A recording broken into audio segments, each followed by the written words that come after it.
Terima kasih Anda masih bersama kami di Kompas Petang, saya Cynthia Rompas. Saudara, Indonesia siap menantang Uzbekistan di semifinal Piala Asia U23 Senin malam besok di Abdullah bin Khalifa Stadium Doha, Qatar. Kedua tim sama-sama menargetkan menang dan juara. Usai rehat sejenak dari selebrasi Timnas U23 menang melawan Korea Selatan, Garuda Muda kembali latihan jelang pertandingan melawan Uzbekistan. Pemain-pemain andalan Timnas U23 fokus berlatih dan mengikuti strategi arahan pelatih Sintayong. Namun penyerang Timnas Indonesia U23 Rafael Struijk dipastikan absen di semifinal besok karena akumulasi kartu kuning. Uzbekistan bukan lawan yang bisa dianggap remeh. Selama 4 kali bertanding di Piala Asia U23 tahun ini, tim Serigala Putih itu tidak pernah kalah. Di laga pertama grup D, Uzbekistan mengalahkan Harimau Malaya Malaysia dengan skor 2-0. Selanjutnya tim Serigala Putih itu mencetak 5 gol tanpa balas saat melawan Kuwait. Kekuatan Uzbekistan terus terlihat ketika menekuk Vietnam 3-0. Pada perempat final Uzbekistan bertemu dengan Arab Saudi dan menang 2-0. Sehingga memastikan tiket ke semifinal untuk berhadapan dengan Garuda Muda. Pelatih Sintayong kemungkinan akan kembali menurunkan formasi 3-4-3. Ivar Jenner dan Nathan Chuaon kemungkinan akan mengisi lini tengah. Di lini depan ada Witan Sulaiman dan Marcelino Ferdinand. Sementara saudara menyusul absennya Rafael Struijk di laga besok karena akumulasi kartu kuning, bisa jadi Sintayong mengisi posisi kosong Struijk dengan Ramadan Sananta. Sedangkan di lini belakang ada sejumlah andalan, antara lain Justin Hubner, Rizky Ridho dan juga Ferrari atau Komang. Pratama Arhan dan Fajar Fatur Rahman akan mengisi posisi sayap kiri dan sayap kanan. Mantan pemain Timnas Kurnia Sandi menyebut ada 3 pemain Timnas U23 yang pernah bermain melawan Uzbekistan di Asia Games, yaitu Ramadan Sananta, Rizky Ridho, dan Hernando Ari. Diharapkan 3 pemain ini bisa memanfaatkan pengalaman mereka untuk membaca permainan Uzbekistan.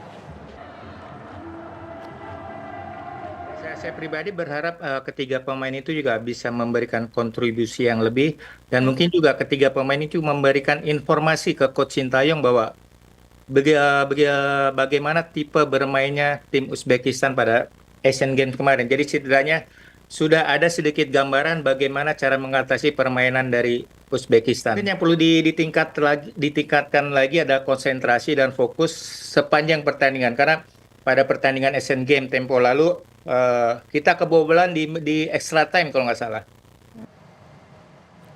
Selain persiapan fisik, doa keluarga juga faktor utama keberhasilan para penggawa Timnas U23. Salah satunya ibunda kiper Hernando Ari terus berdoa untuk kemenangan Timnas dalam pertandingan selanjutnya. Keluarga Hernando pun akan memberi dukungan lewat nonton bareng di rumah. Bangganya enggak karu-karuan Mbak, saya sujud syukur Mbak sama tim-timnya putra kami itu ya Mbak ya, karena sudah berusaha semampunya ya Mbak ya, terutama itu sama Pratama Arhan itu udah lemparannya itu sudah mantep.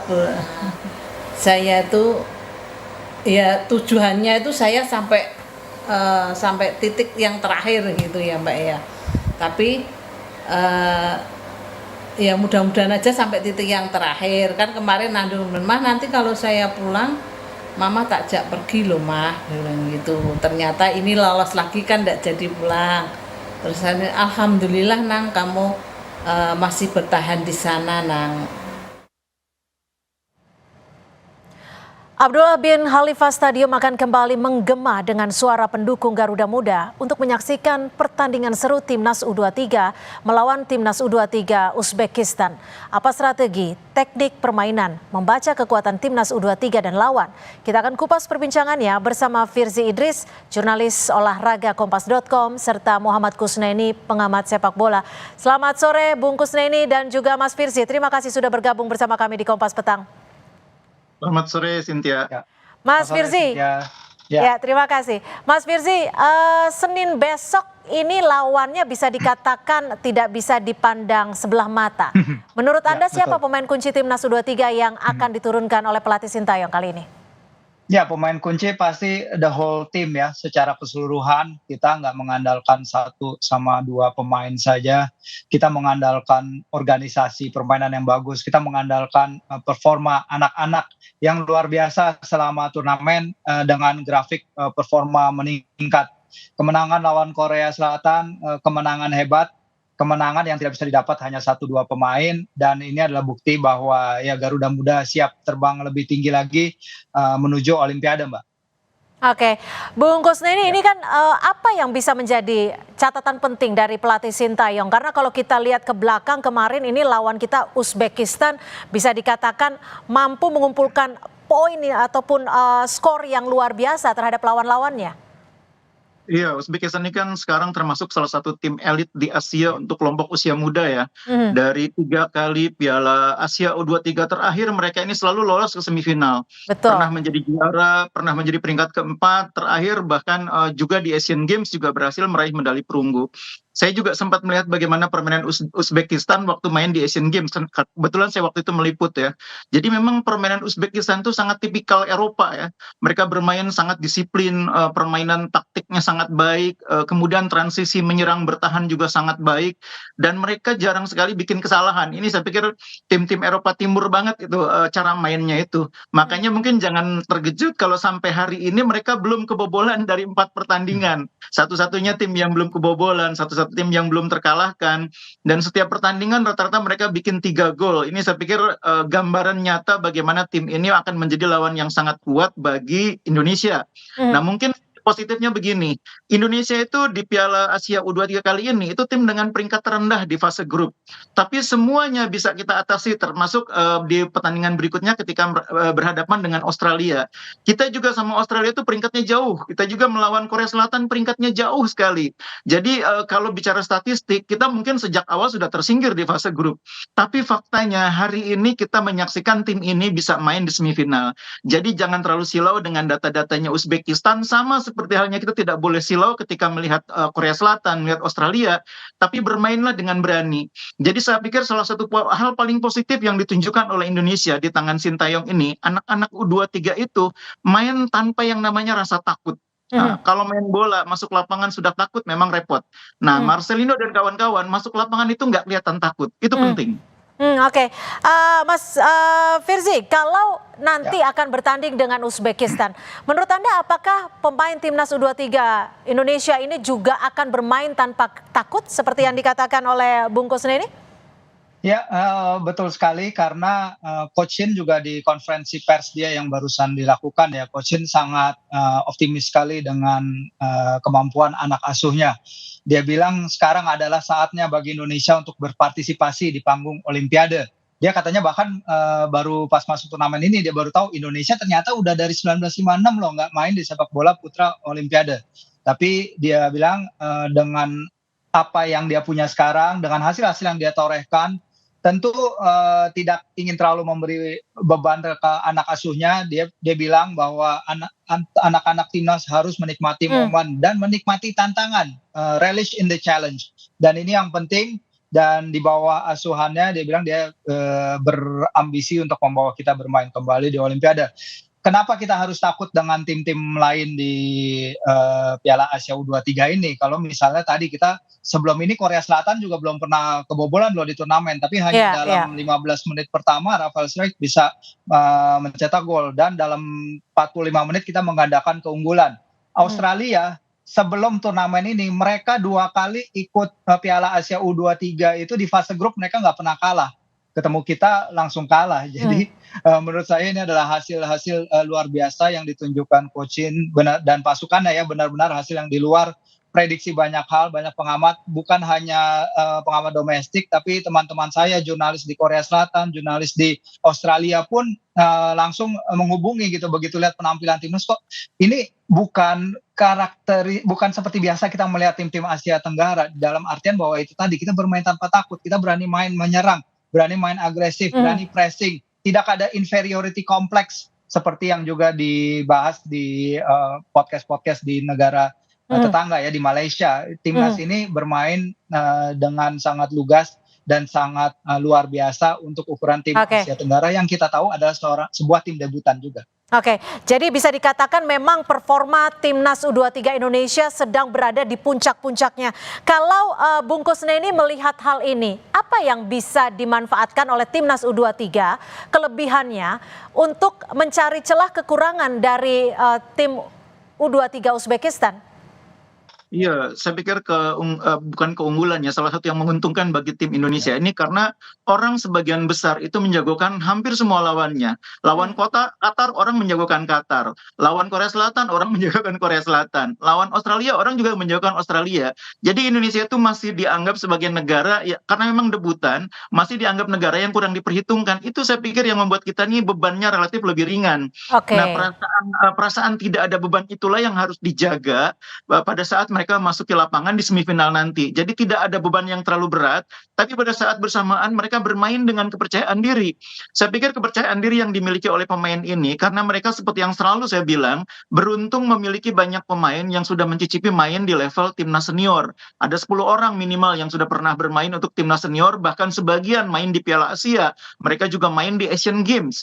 Jadi saya pikir itu kelebihan tim kita yang tidak disadari oleh lawan-lawan kita, karena mungkin sebagian orang hanya melihat peringkat Indonesia yang masih levelnya ratusan, sementara tim-tim lain itu sudah puluhan ya. Dan itu keuntungan yang membuat kita tidak terlalu banyak diunggulkan oleh orang, sehingga main juga tanpa beban. Oke, misi kemenangan timnas lolos ke final Piala Asia masih akan kita bahas selepas jeda. Tetap bersama kami di Kompas Petang.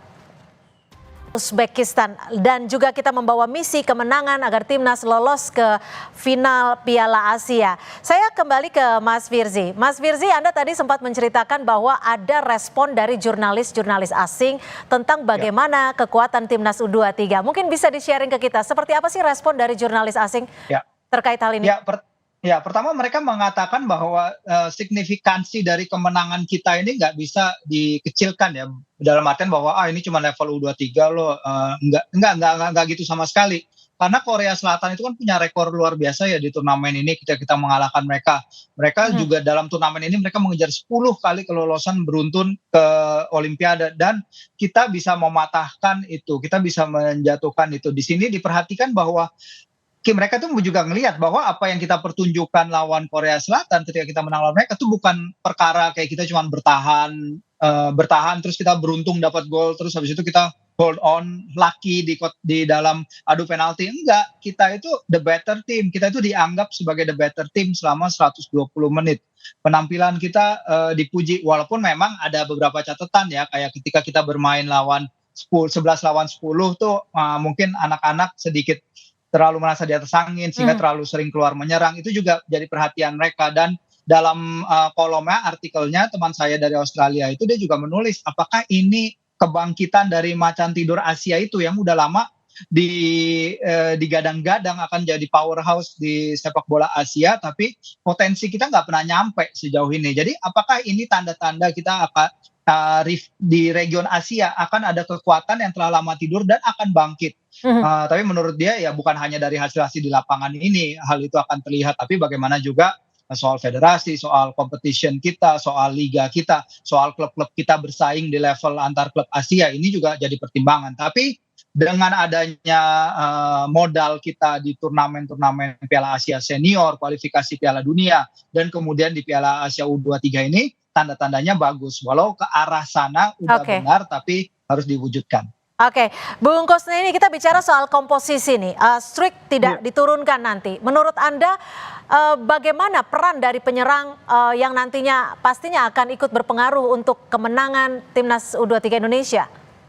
Ya, sebetulnya ada beberapa opsi ya, minimal ada 2 opsi. Opsi yang pertama adalah bermain tanpa striker atau biasa disebut false nine. Sintayong ini termasuk yang beberapa kali berani main dengan false nine ya. Kalau bermain dengan false nine itu mungkin yang akan didorong adalah Witan ya, karena Witan ini pemain yang versatile juga di depan ya. Kemudian yang kedua opsinya adalah memainkan seorang striker pengganti. Dan Sintayong punya opsi memainkan Ramadan Sananta, karena Sananta ini pernah bertemu dengan Uzbekistan di Asian Games. Tapi Sintayong ini kan kadang-kadang ada tengil-tengilnya juga. Mungkin aja dia memainkan hoki caraka gitu ya, seperti di beberapa pertandingan sebelumnya. Jadi menurut saya karena ini pertandingan sangat krusial, mungkin eksperimen yang berlebihan perlu dihindari. Kalaupun eksperimen harus sangat terukur, dan kalau ukurannya adalah pengalaman, maka menurut saya Ramadan Sananta adalah pilihan yang lebih rasional daripada Hoki Caraka. Jadi tetap bermain dengan 3-4-3, tapi posisinya Rafael digantikan oleh Ramadan Sananta. Daripada bermain dengan formasi false nine, 3-4-3 false nine, menurut saya 3-4-3 dengan striker di mana ada Ramadan Sananta mungkin akan lebih efektif. Apalagi secara postur, secara fisik, secara kecepatan, Ramadan bisa duel dengan back-back Uzbekistan. Ini problem besarnya adalah Uzbekistan ini tim yang sangat kuat pertahanannya. Mereka punya pemain-pemain yang di samping posturnya tinggi, juga mainnya sangat disiplin. Ada Jalalodinov, ada Kusanov, itu pemain-pemain tengah dan belakang yang mainnya disiplin banget. Ini yang harus diwaspadai oleh pemain-pemain kita. Jarang bikin kesalahan mereka. Oke, yang juga tidak kalah penting dalam kemenangan Timnas U23 Indonesia adalah bagaimana peran keluarga pemain Timnas Indonesia. Salah satunya dari Marcelino Ferdinand, keluarga berharap tim Garuda Muda bisa menang atas Uzbekistan di semifinal Piala Asia U23. Kakak Marcelino ini juga sempat menyatakan bahwa penyerang andalan Timnas Indonesia itu selalu bercerita soal evaluasi pasca pertandingan dan meminta doa serta dukungan jelang laga. Marcel kemarin bagaimana Mas? Kemarin ada peluang sih dan dia menyesalinya. Jadi waktu di grup keluarga juga kemarin dia ada evaluasi introspeksi sendiri untuk penyelesaian akhir lah. Sebelum pertandingan atau pas ke pertandingan apa aja dibahas? Kalau sebelum pertandingan memang biasanya kita cuma menyemangati, mendoakan aja sih. Nggak berat-berat untuk Marcel. Tapi kalau selesai pertandingan biasanya kita ada untuk koreksi dari kakaknya, dari orang tuanya. Jadi kalau setiap pertandingan biasanya kita evaluasi. Jadi dia biasa dengerin dan dia kadang juga mengutarakan juga apa kurangnya dia gitu. Biasanya evaluasi setelah pertandingan. Baik, kita lanjutkan kembali misi kemenangan Timnas lolos ke final Piala Asia yang menjadi dialog Kompas Petang sore hari ini. Mas Firzi, kalau menurut Anda, apa catatan penting untuk Timnas U23 saat melawan Uzbekistan? Kalau tadi Bung Kusnini sudah menyebut bahwa pertahanan dari Uzbekistan ini bisa dikatakan cukup tinggi, jadi tidak bisa diremehkan oleh Timnas U23. Kalau menurut Anda perspektifnya akan seperti apa? Ya benar ya, Uzbekistan ini suatu tim yang susah-susah ditebak ya, karena pelatih mereka tuh udah menurunkan 21 pemain berbeda sebagai starter di pertandingan-pertandingan Piala Asia. Ada 12 pencetak gol berbeda gitu dari dalam, dan juga 7 pemberi assist yang beda juga.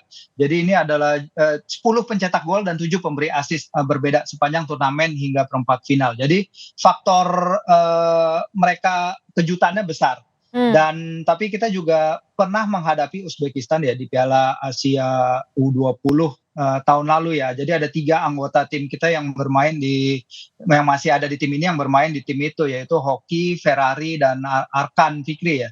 Mereka itu bermain di laga itu ketika kita menahan Uzbekistan 0-0. Jadi ketika itu kita adalah satu-satunya tim yang berhasil menghindar dari kekalahan dalam perjalanan Uzbekistan menjadi juara Piala Asia U20. Jadi ini modal juga lah, at least kita punya beberapa mata-mata juga yang udah menghadapi Uzbekistan dan bisa berbagi cerita bagaimana menghadapi tim dengan karakter ini. Karena kalau misalnya kita menghadapi Arab Saudi, kita kan di fase grup udah menghadapi Qatar dan Yordania, kita udah tahu bagaimana menghadapi tim karakter Timur Tengah. Tapi ini tadi Bungkus juga udah bilang karakter mereka ini lebih ke Eropa, lebih berbeda dari apa yang kita hadapi. Jadi suatu ujian, dan STY sendiri kan sudah mengamati ya pertandingan Uzbekistan Arab Saudi. Dia bilang dia datang ke stadion langsung, dia memata-matai langsung permainan Uzbekistan. Jadi modal tim analis di laga nanti juga akan sangat penting, Mbak Cynthia. Oke, Bung Kusneni, ini kan ada seperti tadi yang disebut bahwa para pemain Uzbekistan ini bisa dikatakan rasa Eropa gitu. Justru ada 5 pemain yang bisa dikatakan seperti itu. Lalu menurut Anda, apakah para pemain Timnas U23 Indonesia mampu mengungguli dari tim pemain-pemain di Uzbekistan ini? Iya, kita juga punya pemain yang punya rasa Eropa ya. Ada Ivar Jenner, ada Rafael, ada Justin. Jadi mereka juga tahu bagaimana bermain dengan pemain-pemain seperti itu. Dan satu lagi saya pikir yang paling penting adalah pemain-pemain Eropa, rasa Eropa itu memang punya kelebihan dalam hal organisasi permainan. Mainnya rapi, mainnya disiplin. Tapi mereka secara skill individual sebetulnya kadang-kadang tidak terlalu istimewa. Saya mencatat di antara pemain-pemain yang biasa diturunkan Uzbekistan hanya satu yang agak lumayan yang luar biasa ya, Fazulaev itu yang main di CSKA Moskow ya. Selebihnya menurut saya rata-rata mainnya. Cuma memang mereka rata sekali kualitasnya, disiplin sehingga saling menggantikannya tuh enak. Makanya tadi sudah diturunkan banyak sekali pemain, 21 orang sudah pernah dimainkan. Karena memang kualitasnya rata, pelatih nggak kesulitan mengganti pemainnya satu dengan yang lain. Nah, mungkin pemain-pemain kita dalam keadaan seperti ini menghadapi lawan yang secara teknis tidak istimewa, tapi taktiknya sangat bagus, itu harus pintar memanfaatkan kecepatan dan skill individu kita. Pemain seperti Marcelino, seperti Witan, itu akan menjadi pemain-pemain yang menurut saya potensi bahayanya bisa lebih besar daripada pemain seperti Ramadan. Jadi kalau kita mainin Ramadan ini bisa dianggap sebagai pancingan aja, karena striker biasanya akan dijaga oleh back-back lawan. Nah, disitulah Lino, Witan memanfaatkan ruang-ruang sempit di antara posisi gelandang dengan penyerang untuk masuk ke dalam kotak penalti, mendapatkan ruang, bikin gol. Harapannya seperti itu. Jadi mengapa saya tadi mendorong Ramadan Sananta yang dimainkan, supaya ada yang mengganggu konsentrasi. Lalu ada Lino dan Witan yang memanfaatkan peluang. Oke, Mas Firzi, kalau Anda melihatnya ini kan apa ya, bisa dikatakan peringkat Timnas U23 naiknya begitu cukup tinggi seperti itu ya. Menurut Anda apakah Uzbekistan juga melihat hal ini sebagai hal yang patut diwaspadai? Ya, pasti dalam turnamen football semua pasti mewaspadai satu sama lain. Cuman kan catatan kita di semifinal ini adalah kita satu-satunya semifinalis yang belum punya kesempatan menjadi juara di turnamen U23 ini. Tentu biar bagaimanapun, mau kita mengalahkan Australia, mau kita mengalahkan Korea Selatan, label underdog akan selalu ada di kita. Sebagai debutan, datang dengan pemain usia termuda, rata pemain usia termuda dari semua yang lain. Bahkan rata tim Uzbek ini kalau nggak salah 1 tahun, on average 1 tahun lebih tua, lebih berpengalaman dia dari para pemain kita. Jadi tentu mereka akan mengasih perhatian lebih ke kita, tapi mereka baru saja mengalahkan Arab Saudi ya, yang di region kita ini juga tim sangat kuat nih. Tapi dengan apa yang kita pertunjukkan selama ini, tentu wajar apabila Uzbekistan mewaspadai para pemain Garuda di bawah asuhan pelatih Sintayong. Oke, Bung Kusneni, menurut Anda dari Timnas U23 Indonesia ini apa sih yang perlu dipertahankan dan juga perlu ditingkatkan saat nanti melawan Uzbekistan?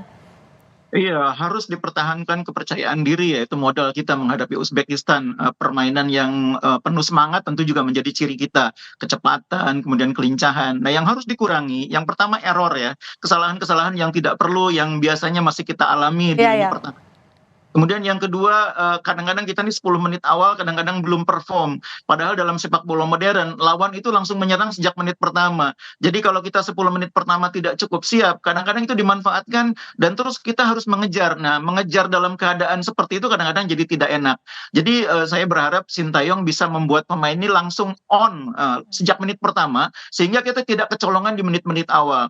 Kemudian di menit-menit akhir pertandingan, entah itu babak pertama, babak kedua, kita juga harus mengurangi kesalahan. Kalau dilihat statistik, banyak gol kita itu yang lahir di 10 menit awal atau 10 menit terakhir. Kebobolannya di situ biasanya. Bahkan beberapa gol yang lahir ke gawang kita itu biasanya melibatkan pemain kita sendiri. Entah itu lini belakang yang blunder, entah itu secara tidak sengaja melakukan blok tapi kemudian berbelok arah. Itu kan tetap melibatkan pemain kita. Nah, kalau itu bisa kita kurangi, bisa kita hindari, mungkin pertahanan kita akan lebih solid. Nah, pemain-pemain seperti Uzbekistan ketika menghadapi lawan yang sama disiplinnya, yang sama sulit ditembus, itu lebih mudah frustrasi karena mereka tidak punya pemain yang individunya menonjol. Kalau kita punya pemain yang individunya menonjol, jadi kalau lagi buntu itu bola bisa dimainkan secara luar biasa oleh Marcelino, oleh Witan yang kadang-kadang lawan nggak menduga. Itu kelebihan kita, pemain-pemain yang punya individu bagus dan kadang-kadang mengejutkan. Baik, kita nantikan bersama dan tentunya doa terbaik untuk Timnas U23 yang akan bertanding pada Senin malam besok. Terima kasih Bung Kusneni, pengamat sepak bola, dan juga Mas Firzi Idris, jurnalis olahraga Kompas.com sudah bergabung dan juga memberikan perspektif ya pada Kompas Petang. Selamat sore.